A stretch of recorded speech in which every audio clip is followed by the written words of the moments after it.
Bom dia, alunos do quarto ano. Estamos nós aqui em mais uma quinta-feira para a nossa aula de História, não é?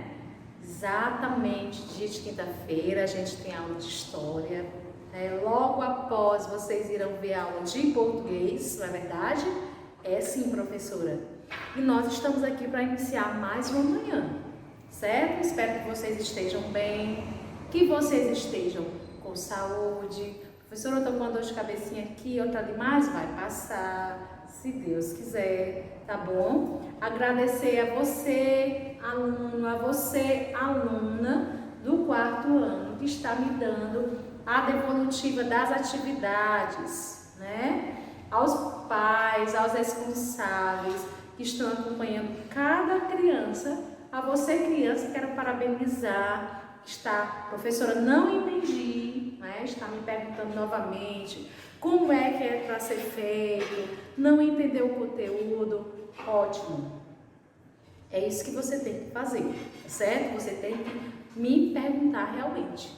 Então, que seja uma manhã abençoada, que seja uma manhã proveitosa em todos os sentidos, tanto no sentido da questão dos estudos, na relação na família, não é? Que você possa dar bons resultados hoje, você possa ajudar mais, você possa cooperar mais.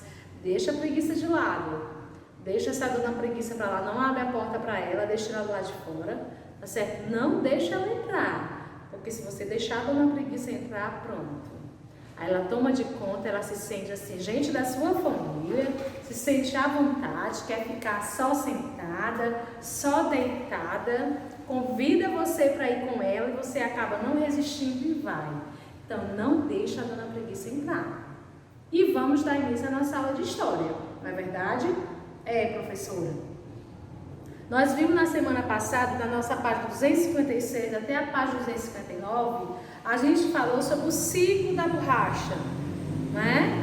Falamos sobre o ciclo da borracha, falamos sobre os migrantes, né? Que eles foram, como é que se pode dizer? Eles foram envolvidos por uma propaganda de bom trabalho, de uma vida melhor. Então eles foram para outras cidades, né? Para conseguir isso daí, a gente viu, né? A gente viu também que como era a vida em meio à mata daquelas pessoas, não é? Que tiravam látex, que eram os seringueiros. A gente viu que eles viviam, não é? Distantes no meio da mata, eles viviam isolados, né? Em cabanas. Eles tinham uma situação na vida, a vida deles, a saúde era precária. Se eles adoecessem, não tinha como eles se locomoverem até um médico, porque não tinha médico, não tinha posto de saúde, né? Então a gente viu todo esse processo aí. A gente viu também que naquela época a malária, a febre amarela, eram as doenças comuns, né? Naquela que eles viviam, né?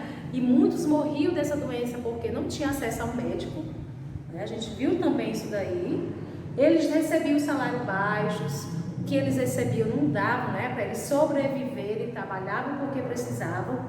A gente viu isso daí. E vimos também que a borracha trouxe vários benefícios bons, várias riquezas, né, para grandes cidades como, por exemplo, Manaus, Amazonas, né? Trouxe o quê? Lá teve o quê? Linhas de bonde, iluminação elétrica, né? Além de ter construído grandes edifícios, teatro, mercado, biblioteca. Então, com a riqueza da borracha, muitas cidades, né, começaram a passar por esse processo, tá certo? E nós vamos aqui na página 258, tá bom? Na página 258, nós vamos aqui fazer a nossa correção das atividades, certo? Nós vamos aqui dar continuidade, certo? A nossa aula de História fazendo a nossa correção, né? Que a gente viu sobre o ciclo da borracha, como eu já disse para vocês, né? Como eles viviam lá, distantes, isolados na mata. E agora a gente vai fazer a nossa correção, tá certo?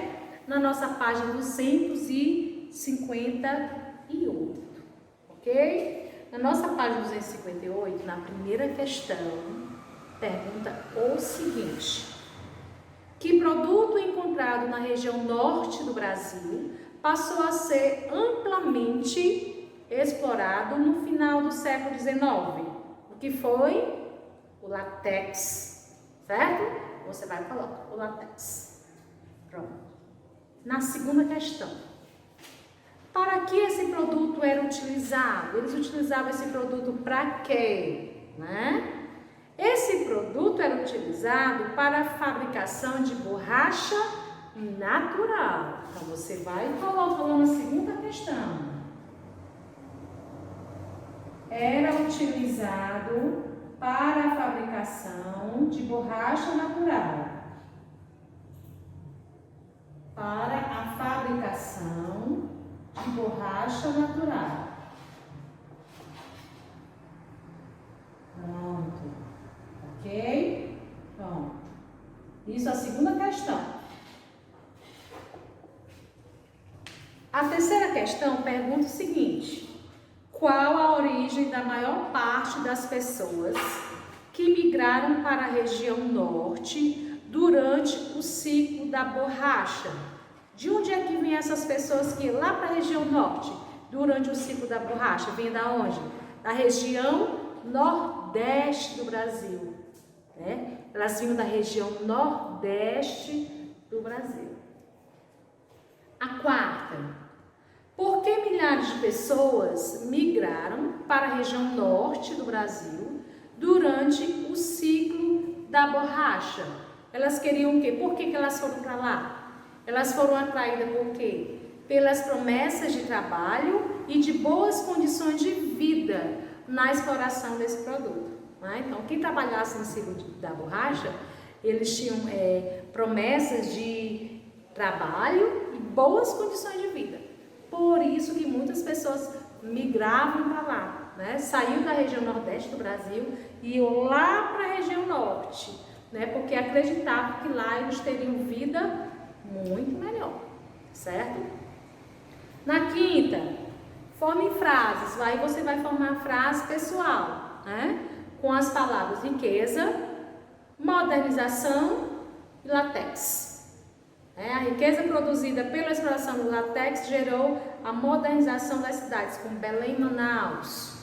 Pode fazer essa frase, mas você pode colocar outra, tá bom? Na B você vai utilizar as palavras mata, seringueiros e doenças. Muitos seringueiros contraíram doenças nas matas e não tinham acesso a atendimento médico. Então aí também é pessoal, você coloca as três palavras para você poder formar uma frase, certo? Muito bem. Agora nós vamos passar para a nossa página 260. Pronto, na nossa página 260, nós vamos falar de êxodo rural. Você já ouviu falar de êxodo rural? Já, professora, já ouvi falar, já li um livro que falava sobre êxodo rural, mas não me lembro o que é, certo? Então vamos agora para essa página, que é a página 260, bom? Então vamos aqui, ó. O deslocamento de um grande número de pessoas do campo para as cidades é chamado êxodo rural, né? Então quando saem muitas pessoas do campo para a cidade, a gente chama de êxodo rural, certo? Esse tipo de migração pode ocorrer por diversos motivos, não tem só um motivo só, né? Tem vários motivos que fazem com que as pessoas saiam do campo e possam ir para a cidade, né? Muitas coisas atraem eles do campo para a cidade, certo? Coisas que talvez lá no campo não tem, e na cidade tem, né? Oferece coisas que chamam a atenção. O êxodo rural está relacionado principalmente à implantação de indústrias nas cidades brasileiras. Você observa que lá no campo não existe instalação de indústrias. As indústrias, a localização das indústrias, elas ficam mais aonde? Na cidade, né? No início do século XX, alguns centros urbanos passaram a oferecer um grande número de empregos na indústria e no comércio. Assim, atraídos por melhores condições de vida, muitos camponeses migraram para as cidades. Aí a gente tem até essa imagem aqui na página 260, né? Vocês estão vendo aí, observando, os trabalhadores em fábricas de bebida, lá em São Paulo, 1910, certo? Ou seja, então isso daí fazia com que eles fossem para as cidades, um emprego nas indústrias, eles teriam melhor oportunidade, aí fazia com que eles se deslocassem. Na segunda metade do século XX, a modernização, promovida pela industrialização, atingiu também áreas rurais. A utilização de máquinas nas lavouras, como tratores, colheitadeiras, permitiram o aumento da produtividade agrícola, né? O que antes precisava só da mão de obra, né? Do ser humano lá para poder fazer, foi se modernizando. Né? Muitas coisas que na colheita o homem fazia já tinha uma máquina específica para aquilo.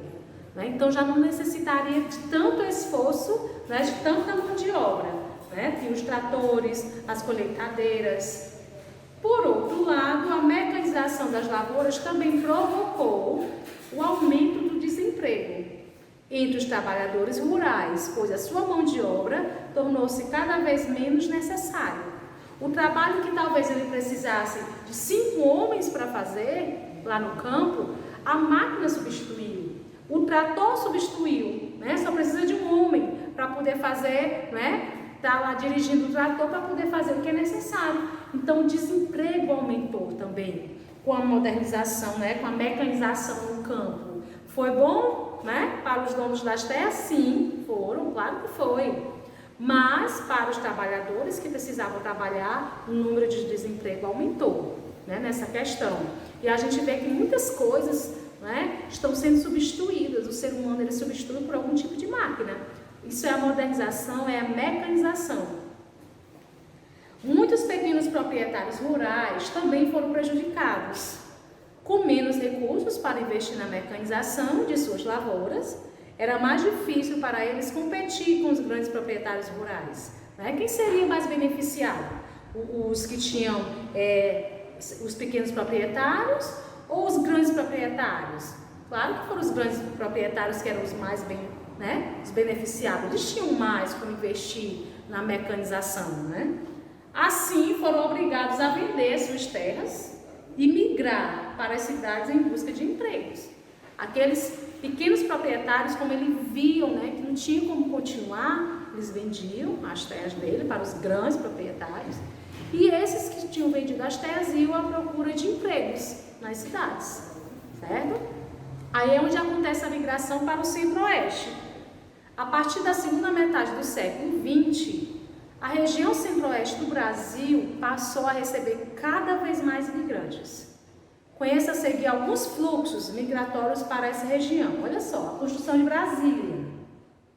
Em 1956, o governo brasileiro iniciou a construção da cidade de Brasília para ser a nova capital do Brasil, em substituição ao Rio de Janeiro. Para realizar esse projeto, o governo necessitou de quê? Da mão de obra de muitos trabalhadores, porque precisava de muita gente para a construção de Brasília. Dessa maneira, milhares de pessoas migraram de diferentes regiões do país, principalmente do Nordeste, para trabalhar na construção da nova capital. Após o término das obras, muitos desses trabalhadores, conhecidos como candangos, ficaram morando em cidades perto de Brasília. A gente tem até aquela imagem dos candangos de Brasília, né? Vocês conhecem. E temos aqui a imagem, né, de alguns moradores que migraram da região para a região de Brasília, em 1960, então eles ficavam, tipo esses espaços aqui que era para poder trabalhar.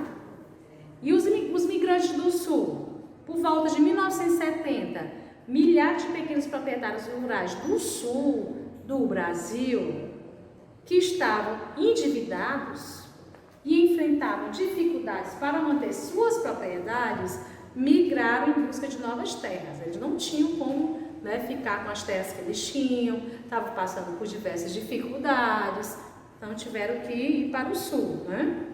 Muitos desses pequenos proprietários migraram principalmente para a região centro-oeste do Brasil, onde era mais fácil adquirir terras.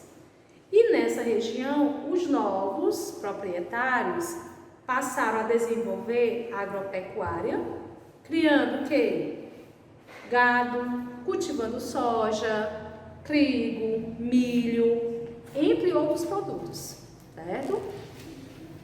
Por causa desse fluxo migratório, pessoal, que teve, atualmente existe pessoas de origem nordestina vivendo em diversas regiões do Brasil, né? Por causa dessa questão desse fluxo, dessa ida deles, né? A procura de terras, a procura de emprego. Então, tem diversas, né, pessoas de origem nordestina em diversas regiões do Brasil.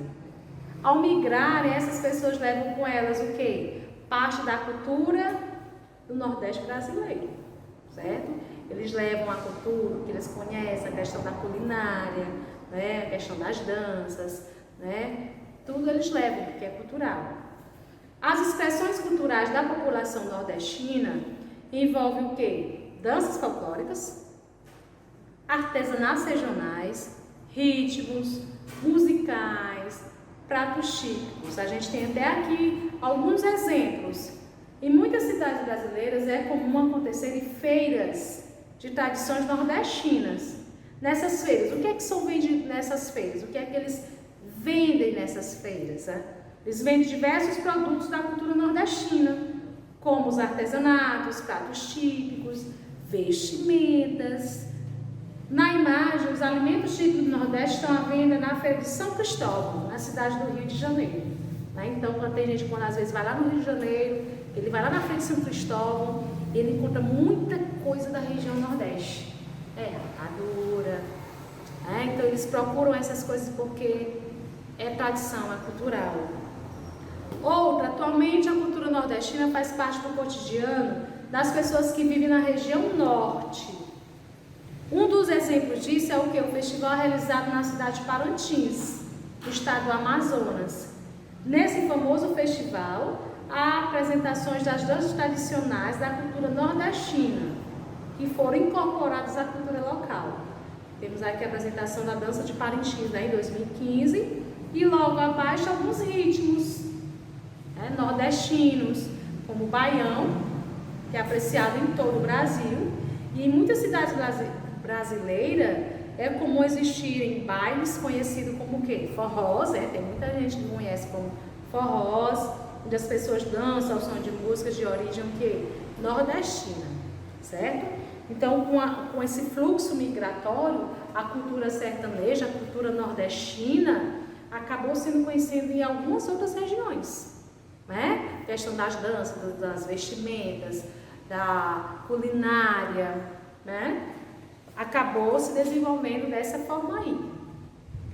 Vocês vão fazer em casa a página 263 e a página 264, certo? Na página 263 nós temos aqui um mapa dos fluxos migratórios do Brasil do século XIX e do século XX, tá certo? Você tem aqui um mapa, você vai observar e depois você vai pintar as legendas de acordo com o fluxo migratório de cada, né, que está sendo indicado no mapa. Nós temos aí o azul, o verde, o roxo, né, o lilás e o vermelho. Você vai procurar cada característica dessa e vai colocar a corzinha pedida, tá certo? Pronto. Na terceira questão, tem a segunda questão. Na terceira questão, se você puder fazer essa entrevista, se você conhecer alguém, tá certo? Você pode fazer essa entrevista aí, se você conhecer. Caso não, claro, evidentemente não tem necessidade, tá certo? Você vai entrevistar uma pessoa que tenha migrado para o município onde você vive, certo? Uma pessoa que seja de outro município, que está morando aqui na cidade de Cascavel. Às vezes tem até alguém perto da sua casa, né? Às vezes você pode perguntar, uma pessoa da sua família, que desde criança morava em outra cidade, veio para cá, para Cascavel, tá certo? Se você puder conseguir essa entrevista, você faz. O que é que você vai fazer? Você vai colocar qual o nome e idade da pessoa, onde vivia antes de migrar para esse município, que é o município onde você mora, como era a sua vida antes de se mudar para cá, quando você se mudou para esse município, ela vai dizer quando se mudou, né? O que motivou você a se mudar? Por que veio para cá, para a cidade de Cascavel? Sua vida é muito diferente da vida que você tinha antes, né? Sim ou não e por quê? Certo? Essa entrevista aí fica opcional. Você só faz a entrevista se você quiser, se você conhecer alguém, tá certo? Realiza a página 263 e a página 264 em casa, tá bom? E na próxima aula a gente vai estar aqui todo mundo junto de novo para nós fazermos a nossa correção, tá certo? Então espero que vocês desenvolvam as atividades bem, leiam novamente se for preciso, tá bom? Pergunta a professora também se for preciso, que eu estarei à disposição de cada um de vocês, tá certo? Beijos e até a nossa próxima aula.